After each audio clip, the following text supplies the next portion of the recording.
pledge allegiance. On a sunny day back in March, a couple hundred people gather under a tent on one of the few undeveloped blocks in downtown San Antonio. After the pledge, Bexar County Judge Nelson Wolff stands to address the crowd. So here we are today. We're going to turn some dirt, and things are going to start happening. Thank you. He speaks for about 5 minutes, and then Mayor Ron Nirenberg speaks. Then Senators Cornyn and Cruz speak. And then San Antonio's congressmen speak. All 5 of them. All these politicians have gathered in San Antonio for the groundbreaking of a new federal courthouse. It's taken about 10 years of planning, designing, and politicking to get to this point, so a few grand pronouncements are in order. You know, at a time of great partisan divisions in Washington, this is a testament to the possibility of bipartisan cooperation, of hard work. If I'm being perfectly honest, all the speeches start to sound alike. My mind begins to wander, and I start thinking about the laundry I need to do back home. I think about what I should eat for lunch and where the nearest bathroom might be located. As the statue in front of the U.S. Supreme Court evinces, justice is blind. At some point, I start to think about San Antonio's current federal courthouse. I wonder if elected officials once gathered there to speak about how great it was going to be. In other words, I start to wonder about the beginning of its story. The John H. Wood Jr. Federal Courthouse is located only a quarter of a mile away. The building's been around since the late 1960s, but here's the interesting thing. It wasn't always a courthouse. It's a fascinating story, and since I'm now contractually obligated to produce a fascinating story every month, I figured this would be a good tale to tell on this, the second chapter of the San Antonio Storybook, a podcast about the people and places that define the Alamo City. I'm Brantley Hightower. Thank you very much, Mr. Sinkin. Governor Connolly. To begin, we first need to hop over to the other side of downtown and hop back in time to April 6th, 1968. That's when a different set of politicians gathered in San Antonio to make some grand pronouncements of their own. This is, of course, a tremendous and epoch-making event for my native city of San Antonio, Texas. That's Congressman and former Mayor Henry B. Gonzalez. He's speaking at the opening of HemisFair 68. You've probably heard of HemisFair before. It was an international exposition that celebrated the cultures that influenced the Americas. The fair had it all. You could watch traditional flamenco dancers from Spain while eating authentic Chinese dumplings. You could then lose those dumplings while riding one of the many thrill rides located in the amusement area. This is not only a celebration of the past, it is also a celebration of what is yet to come. HemisFair also acted as a showcase for emerging technologies and consumer goods. Before the internet, a World's Fair was the best way to learn about all the cool things that were going on in the world. It was kind of a big deal to host a World's Fair. Over 6 million people visited the event. It introduced San Antonio to the world and helped establish the city as a major tourist destination. If you're hoping to still make it out to see HemisFair, you're a little late. The fair was only open for 6 months, and it closed in early October of 1968. Over the years, most of the buildings associated with the fair have been torn down. A few buildings remain, though. You probably know about the Tower of the Americas, the large 750-foot-tall spire that defines your skyline, but you might not have noticed the much shorter building that sits nearby. This is the John H. Wood Jr. Federal Courthouse. The easiest way to describe the building is that it's a big extruded circle. It kind of looks like a birthday cake, except it's made out of stone and glass and concrete. It looks just like it did in 1968. Of course, back then it wasn't a courthouse. During HemisFair, it was part of a group of buildings built by the United States. It was designed to be a theater, a Confluence Theatre to be exact. Well, the overall layout would still be the same. That's Christopher Medina. He's an expert in all things HemisFair. I met him in the plaza in front of the former Confluence Theatre, and he told me what it would have been like back during the fair. You had a seating capacity for 1,200 people. They would queue up here in the courtyard area and then go in through these 2 sets of doors, and they would go into the theater into 3 separate sections, each with a capacity of about 400 people.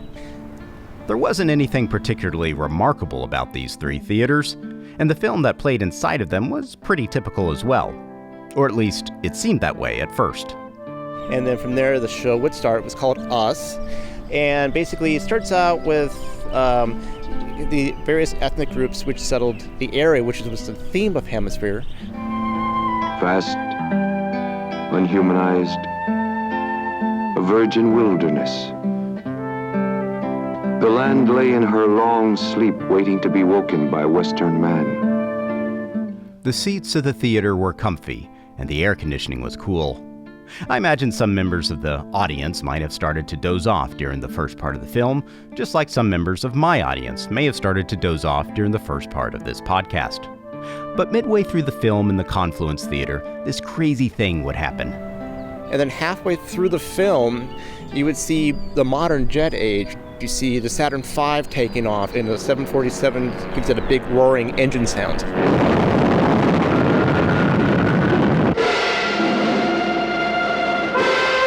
What you wouldn't hear is the three 35mm projectors powering off, the curtains in all the theaters retracting, and then when all the roaring stopped, some of the lights would come up, and instead of seeing your own 400-seat section, what you would eventually have is all three sections together in now one giant theater.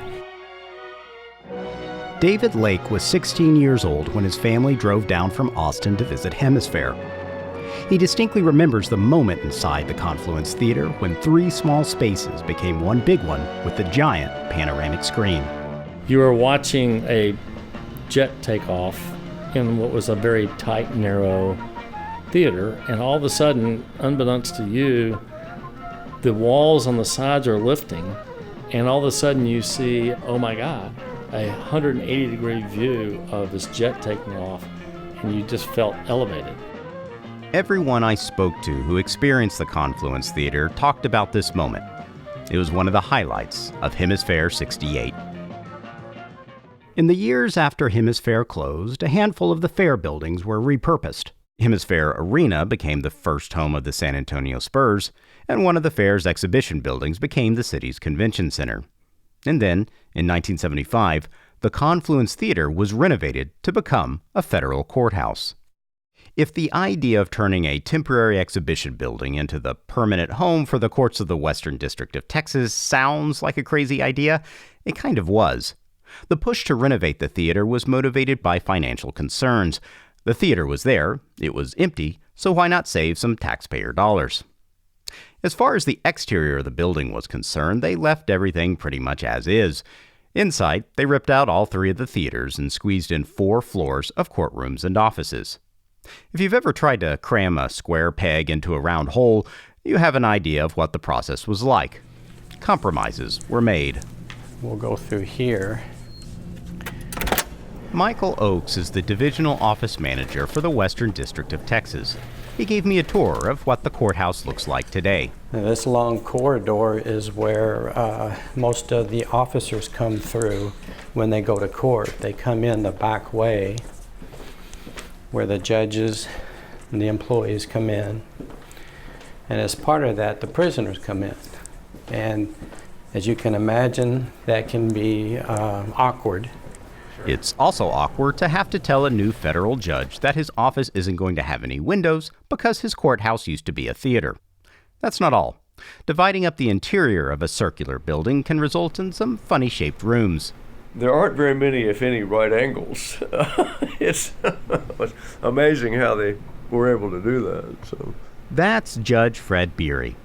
He visited HemisFair back when he was in college. He watched the film inside of Confluence Theatre, but he had no idea that he would return to the building as a federal judge after it had been turned into a federal courthouse. no, I had no idea, and had no inkling of ever being a federal judge, and that just kind of lined up as it has to do. You become a federal judge by being nominated by the President of the United States. I'd never met a presidential nominee before, so I thought I should try and look respectable. I put on a suit and tie when I went to interview Judge Beery, but it turns out I was way overdressed. Judge Beery was wearing cowboy boots and a flannel shirt. His judge's chambers were just as unassuming as his outfit.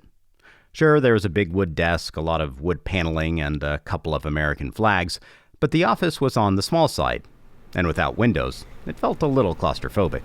This particular chambers was remodeled extensively about 12, 15 years ago, I guess. This chambers was somewhat bigger, but in order for the staff to reconfigure and have a real office, as opposed to one of them was in literally a triangle, and spent her whole day looking at this computer, so it's much better now. If you listen closely, you might be able to hear the hum of the space heater that Judge Barry uses to keep his office warm. It turns out there are issues with the building's heating and cooling system as well. And then the heating and air conditioning system is one of the big problems. And so if one were to try to do something and keep this building, I'm told it would be $20 million just to replace the heating and air conditioning. The biggest argument for replacing the John Wood Federal Courthouse isn't the fact that some of the offices are cold. It's a simple fact the former theater lacks many important security features. The Oklahoma City bombing drove home the importance of this issue. So too did the fact that John H. Wood Jr., the judge the courthouse is named for, was actually assassinated in San Antonio in 1979. In an odd historic footnote, the man who murdered him was the father of actor Woody Harrelson. Thank you, Congressman. And now our freshman of the... Back at the groundbreaking where we started, the politicians are still speaking. So as the freshman, I get the privilege of trying to come up with something to say that 6 extremely talented politicians haven't already said immediately before me. They talk about the symbolic importance of the new courthouse and how its new location will help revitalize downtown. They praise the design security features and the fact it has windows. The design of a modern courthouse requires a large team of talented individuals. One of those individuals is David Lake. He's the guy we talked to earlier who was blown away by the Confluence Theatre when he visited HemisFair with his family. He went on to study architecture, and some 40 years later, his architecture firm became part of the team that's designing the new federal courthouse for San Antonio. Well, I think the tradition of courthouses in the United States is a remarkable one, and there's a character to them. You know, there's clearly a sense of purpose, and when you look at those old buildings, they kind of say courthouse. And there was a bit of that we wanted to seek in this building. We actually want the building to read in the cityscape as the federal presence, as a place for justice.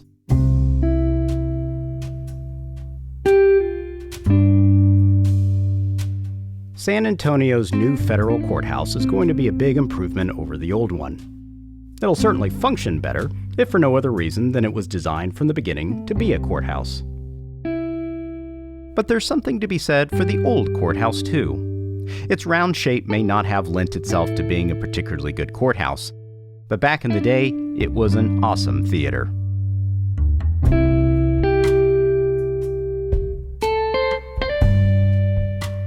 Just as we should remember the Alamo for the important part it played in the 1836 battle, we should also remember the John H. Wood Jr. Federal Courthouse for the important part it played in the 1968 World's Fair. Everyone knows they should remember the Alamo, but we should also take a moment to remember the Confluence Theatre.